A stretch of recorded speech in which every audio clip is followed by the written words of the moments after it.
இங்கே எனக்கு முன்னால் பேசியவர்கள் மிகச்சிறப்பாக எதற்காக இந்த போராட்டம், மோடி அரசு செய்கின்ற அநியாய அக்கிரம அட்டூழிய சட்டங்களை குறித்தும் மிக சிறப்பாக எடுத்து பேசியிருக்கிறார்கள். அதை வழிமொழிகின்ற வகையில் கடுமையான 3 நாளா ஜுரம், தலைவலி, சளி, இரும்பல்.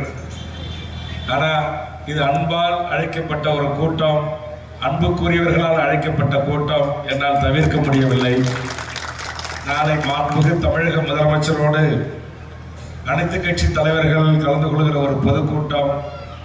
இன்றுதான் அவசரமாக இந்த நிகழ்ச்சிக்காக வருகை தந்தேன். இதோடு இன்னொரு நிகழ்ச்சியும் காலையில் கலந்து கொண்டேன். இப்போது முடித்துவிட்டு இரவோடு சென்னை புறப்பட்டு நாளை காலை அந்த நிகழ்விலும் இரவு பொதுக்கூட்டத்திலும் கலந்து கொண்டு இரவோடு இரவாக தூத்துக்குடி பயணிக்க வேண்டும். இருந்தாலும் நான் சொன்னது போல் ஒரு பாசப்பிடிப்போடு, ஒரு அன்பால் வாஞ்சியாக என் மீது இருக்கிற மாறாத பற்றின் காரணமாக என் அன்பு இஸ்லாமிய உறவுகளுடைய அழைப்பை ஏற்று இந்த நிகழ்ச்சிக்கு நான் வருகின்றிருக்கிறேன். எப்போது போல் என் பேச்சு இன்றைக்கு அமையாததற்காக உங்களிடத்தில் என் வருத்தத்தை பதிவு செய்கிறேன். ஆனாலும் கூட இந்த நாட்டை ஆண்டு கொண்டிருக்கின்ற பாசிச பாரதிய ஜனதா எப்படியாவது இஸ்லாமியர்களை அடக்க வேண்டும், ஒடுக்க வேண்டும் என்று நினைக்கிறார்கள்.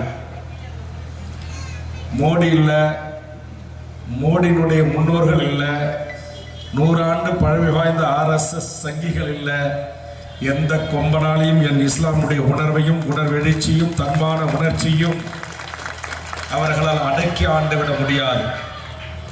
இந்த சமூகம் அன்புக்கு கட்டுப்படக்கூடிய ஒரு சமூகம். இந்த சமூகத்தை அன்பு வழியால் அரவணைத்துக் கொள்ளலாமே தவிர ஆதிக்க அரசு கையில் இருக்கிறது, காவல்துறை கையில் இருக்கிறது, நீதிமன்றங்களை வளைத்து போடுகின்ற ஆற்றல் இருக்கிறது, அல்லது தேர்தல் ஆணையத்தை தன்னகத்தில் வைத்துக் கொள்ளுகிற ஆற்றல் இருக்கிறது, முப்படையின் தளபதிகளை கலைத்து முப்படைகளுக்கும் தலைமை தளபதி சங்கிகளை நியமித்துக் கொள்வதற்கு அதிகாரம் இருக்கிறது என்பதற்காக இந்திய நாட்டு மக்கள் கடந்து போகலாம், மௌனிக்கலாம், மௌனமாக இருக்கலாம். ஆனால் என் இஸ்லாமியருடைய உணர்வெழுச்சி பிரச்சனைகளில், அவருடைய உரிமை பிரச்சனைகளில் நீங்கள் அளவுக்கு மீறி ஆட்டம் போட்டீர்கள் என்று சொன்னால் உங்கள் கொட்டம் ஒரு நாள் அடக்கப்படும் நரேந்திர மோடி அவர்களை என்பதை மட்டும் இந்த கூட்டத்தின் வாயிலாக நான் சொல்லிக்கொள்ள விரும்புகிறேன். நீ பிறப்பதற்கு முன்னாடி, உங்க அப்பா பிறப்பதற்கு முன்னாடி, உன் தாத்தம் பிறப்பதற்கு முன்னாடி இந்த மண்ணின் பல்லாயிரக்கணக்கான, லட்சக்கணக்கான, கோடிக்கணக்கான சொத்துகளுக்கு சொந்தமாக கூடியவர்கள் தான் இந்திய நாட்டினுடைய இஸ்லாமியர்கள். இந்த தேசத்தின் விடுதலையில் அவர்கள் பங்கிருக்கிறது, இந்த தேசத்தை நிர்மாணித்ததிலே அவருடைய பங்கு இருக்கிறது, இந்த தேசத்தின் விடுதலைக்கு இன்னுயிர் தந்திட்டதிலே அவருடைய பங்கு இருக்கிறது. இப்படி இந்த நாட்டுடைய நாடாளுமன்ற முறைமைகள் ஒழுங்கு செய்யப்பட்டதிலே அவருடைய பங்கு இருக்கிறது. எதிரி நாடுகளோடு போரிட்டு இந்த தேசத்தின் எல்லையை காப்பதனுடைய அவருடைய தியாகம் இன்றைக்கு பட்டி தொட்டி முழுவதும் பரவி கிடக்கிறது.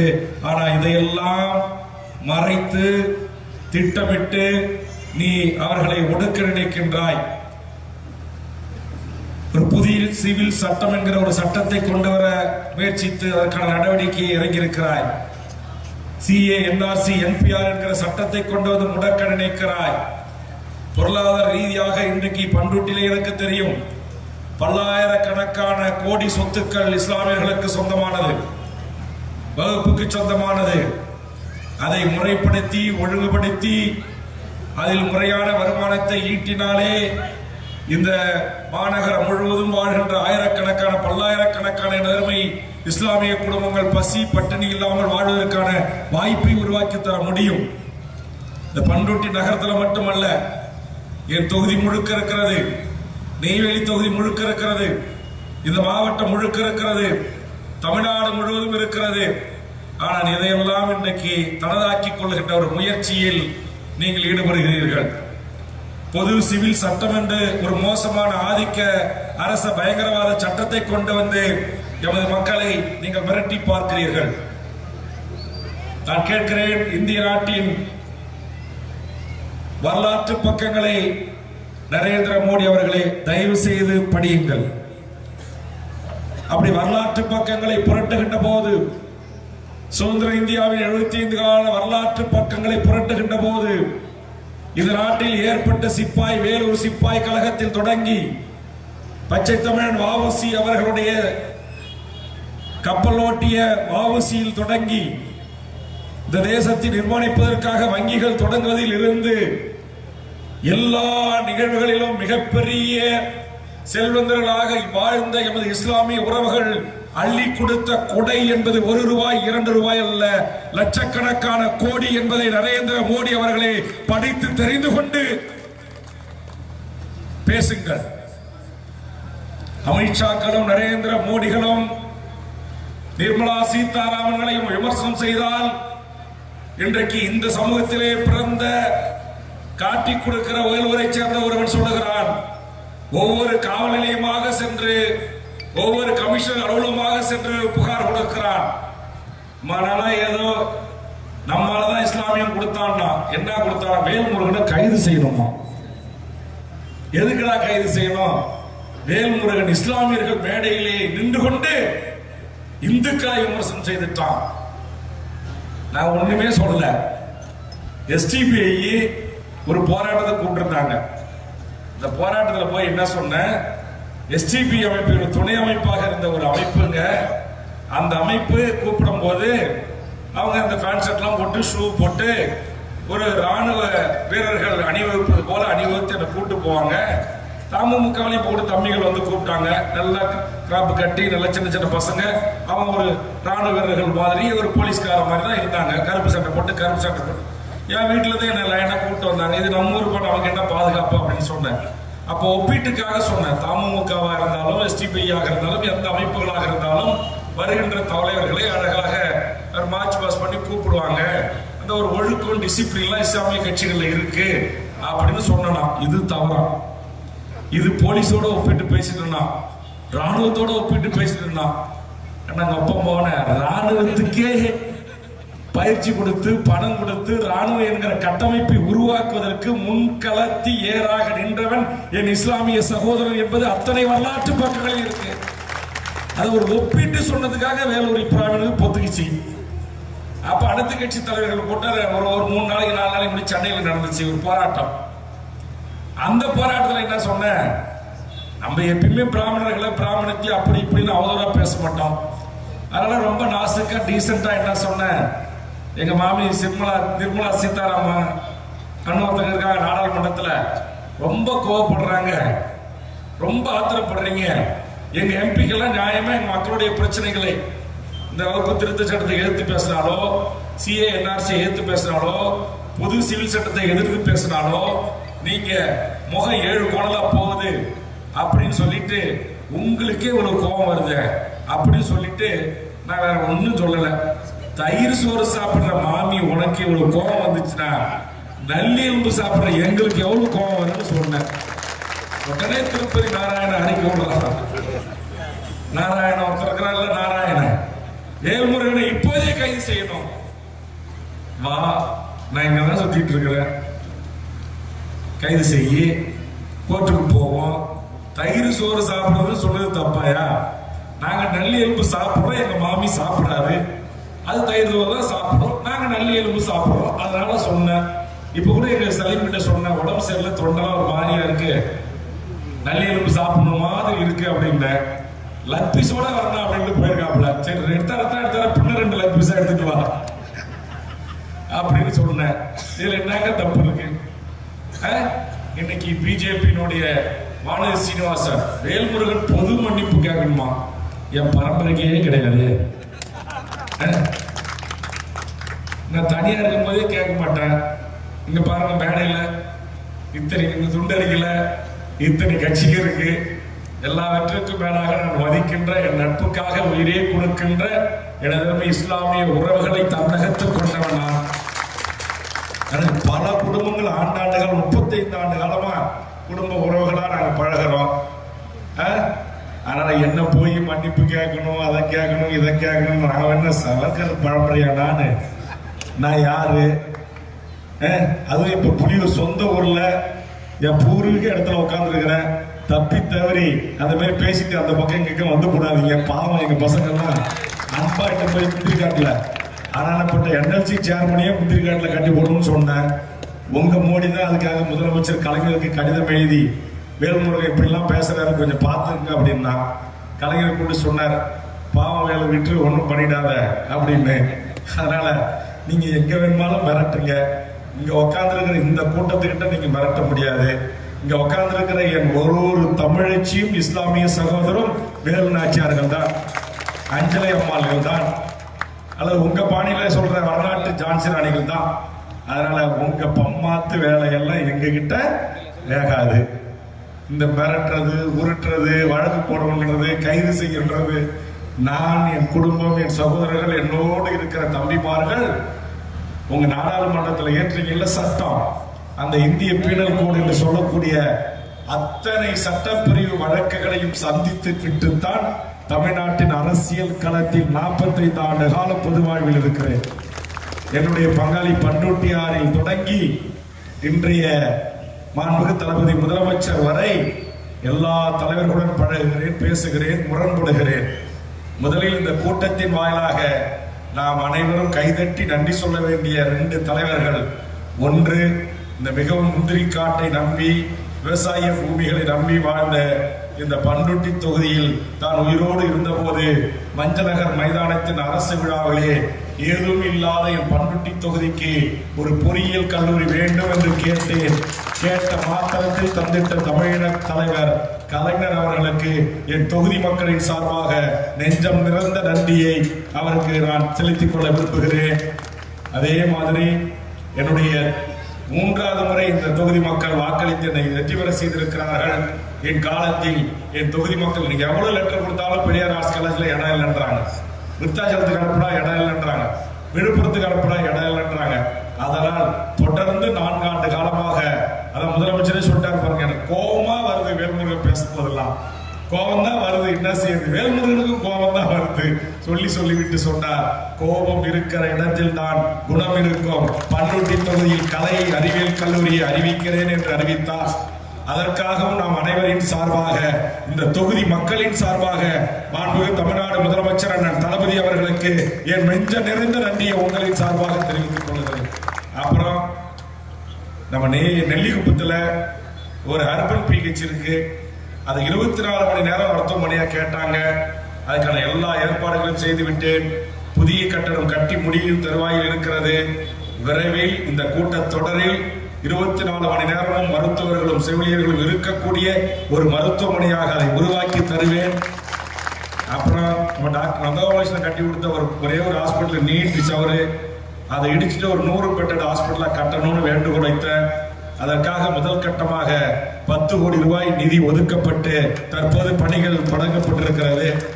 நம்ம பட்டாம்பாக்கம், பகண்ட, நம்முடைய இடதரிமங்கலம், உளுந்தம்பேட், நம்முடைய நெல்லிக்குப்பம் பகுதி, இந்த பகுதியில் வாழ்கின்ற மக்கள், கரையோர மக்கள், அதை ஒட்டி இருக்கிற எல்லா கிராமமே தான்.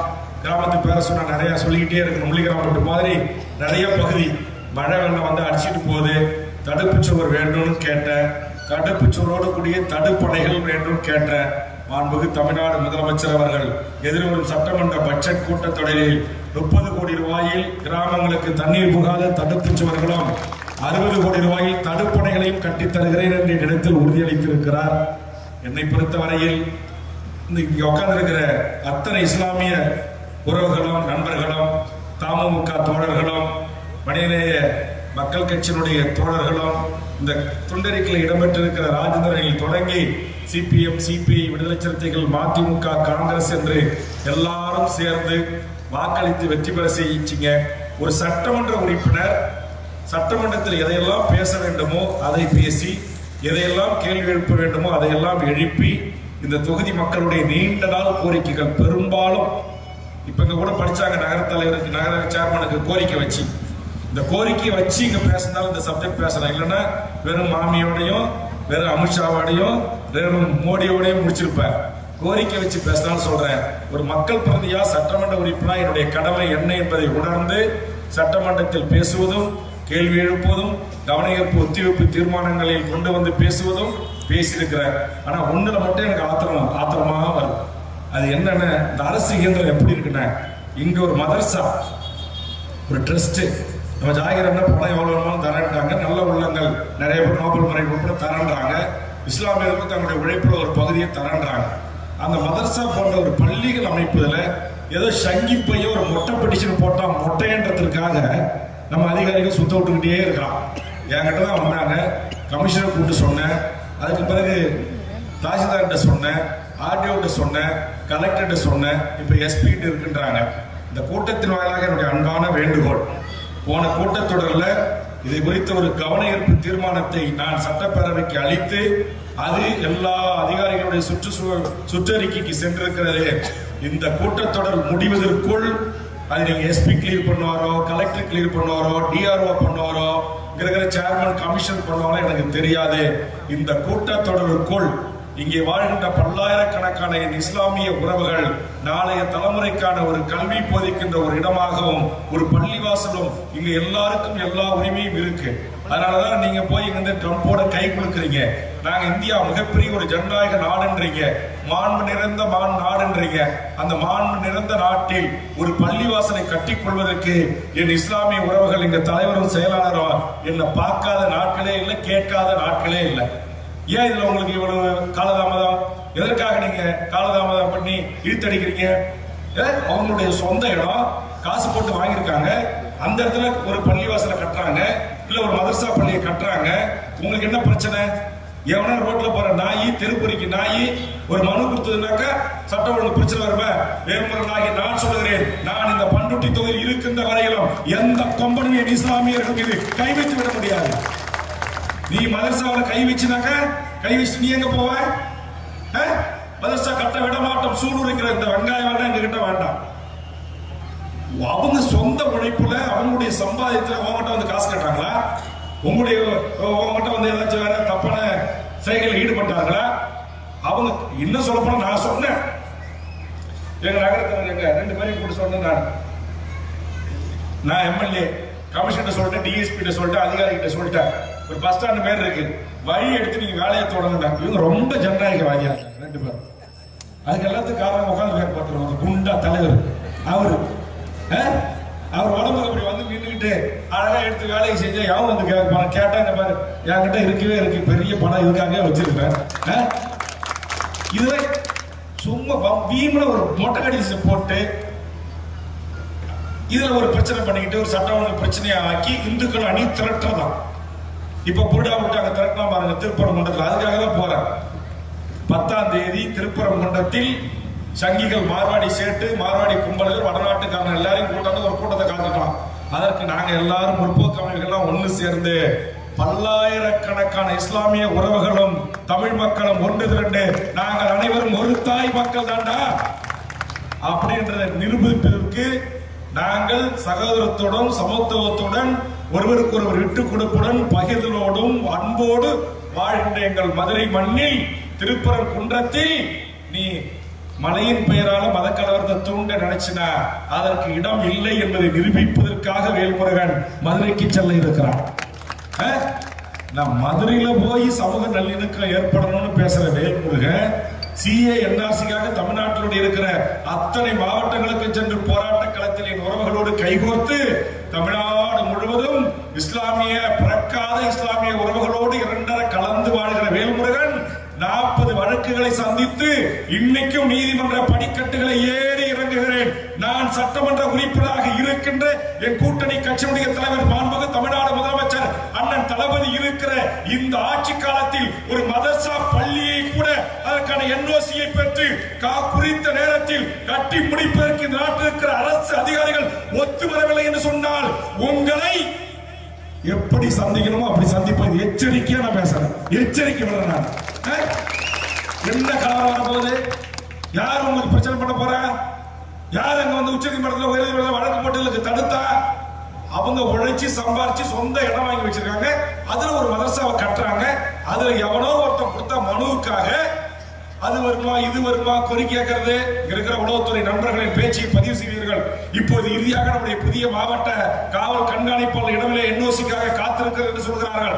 இந்த நகரத்தினுடைய டிஎஸ்பி கீழே இருக்கிற நம்முடைய உளவுத்துறையில் இருக்கிற உயரதிகாரிகள் உடனடியாக இந்த ஃபைலை கிளியர் செய்து ஒப்புதலை பெற்று அடுத்த ஆண்டுக்குள் கண்டிப்பாக அந்த மதரசா பள்ளிவாசல் இயங்க வேண்டும். அதற்குரிய நடவடிக்கைகளை அரசும் உளவுத்துறையும் செய்ய வேண்டும் என்று வேண்டுகோள் வைக்கிறேன். அப்படி இல்லை அப்படின்னா அப்புறம் அரசுக்கு தான் அது கிளம்புறது. எங்க ஆளுங்கள நீங்க எதிரில கை வச்சாலும் விட்டுப்பான். அவன் நினைக்கின்ற அவன் வழிபடுகின்ற இந்த விடயத்தில் நீ ஆதிக்கம் செலுத்த நினைத்தால் அடிபடுகிற கூட்டம் இல்லை எனது அருமை இஸ்லாமிய உறவுகளின் கூட்டம். யார் ஒன்றும் பாகிஸ்தான்ல இருந்து துபாயில இருந்து அபுதாபில இருந்து வரவில்லை. இவன் எல்லாம் என் மாமன் மச்சன் என் பெரியப்பன் சித்தப்பன். அவனுக்கு சாதி மதம் இல்லாம ஒரு தூய ஒரு அப்பழுக்கற்ற ஒரு கருத்தை ஒரு சித்தாந்தத்தை அவன் இன்றைக்கு இஸ்லாம் என்கிற அந்த புனிதமான மார்க்கத்தை ஏற்றுக்கொண்ட என் சக உறவுகள், என் ரத்த உறவுகள் தான். ஆக அவர்களை நீங்க பிரிச்சு பார்க்கிறது, அவர்களை எதிர்ப்பது, அவர்களிடத்தில் தேவையில்லாமல் வம்பு கிழப்பது. இங்க செந்தில் வேலன் சொல்றது 100க்கு 100 உண்மை.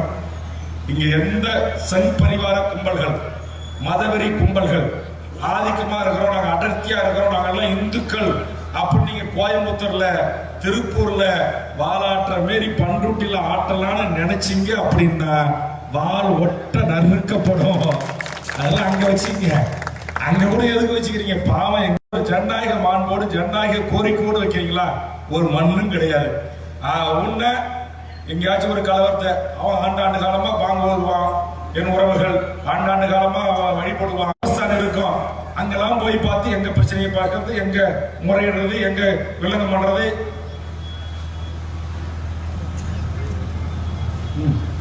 அதான் இப்ப என்ன சொல்றாங்கன்னா, அண்ணா பண்ருட்டி மட்டும் பேசுறீங்களா? அந்த செம்மண்டத்துல வகுப்பு 2 ஏக்கர் இருக்கு, அந்த பிரச்சனையை சொல்லுங்க.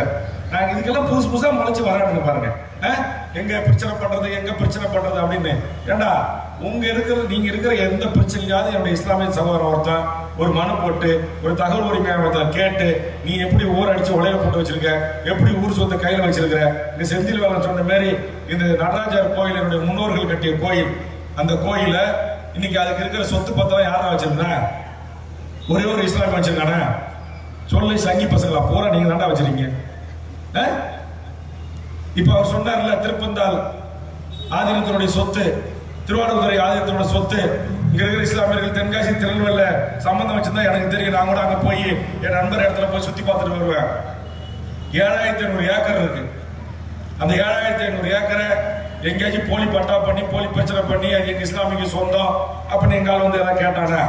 ஆனா இவருடைய முன்னோருடைய சொத்து, இவங்களுடைய வகுப்பு சொத்தை நீங்க சுருட்ட வரீங்க. நீங்க தான் பாதி பேர் அபகரிச்சு வச்சிருக்கீங்க. இங்க பண்ருட்டில கூட இங்க ஒரு ஆய்வு பண்ணா தெரியும். நீங்க பண்ருட்டில இஸ்லாமிய தொகுதியில் வெங்கடப்பாட்டியில எங்க இருக்கிற நம்ம காணஞ்சாவடி காணகுப்பத்துல அங்க இருக்கிற 100கணக்கான ஏக்கர் சொத்து, கோடிக்கணக்கான மதிப்பு உள்ளத யார் வச்சிருக்கிறான்?